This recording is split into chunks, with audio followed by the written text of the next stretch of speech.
Rejmana ju kthyen e hero për të gjithë shqiptarët, pas golit në ndeshjen që kombëtarja jon fitoi në Leskovac, 0-1 përballë Serbisë. Pikërisht ai gol dhe festa me shqiponj kthyen ndushnjarin në idhull, ndërkohë që sot Mana i vendosi që të largohet nga Shqipëria për t'u rikthyer në Emiratet e Bashkuara Arabe. Sulmuesi 28 vjeçar është kthyer pikërisht në shtetin ku aktivizohet me klubin e Al Shariah.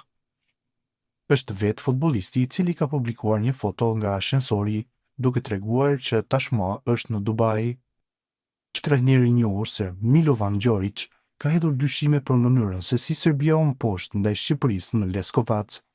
Në një intervistë për mediat vendase, ai ka lënë të kuptohet se ka dyshime që ekipi ka dhënë maksimumin në humbjen përballë kushëzimeve.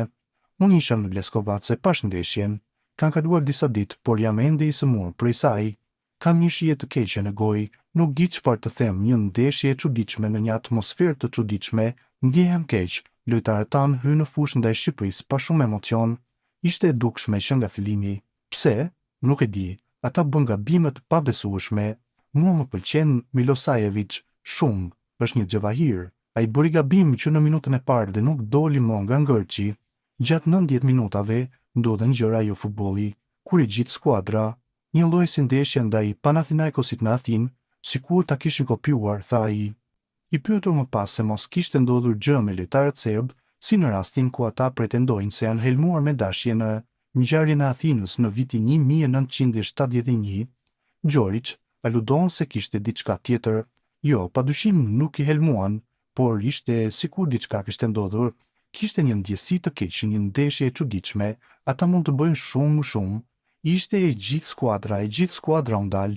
Nuk është problemi kur ndalet një ose dy lojtar, por e gjithë skuadra. Kështu vjen ditë të tilla në futboll dhe kjo ndodhi në momentin më të rëndësishëm dhe më të vështirë.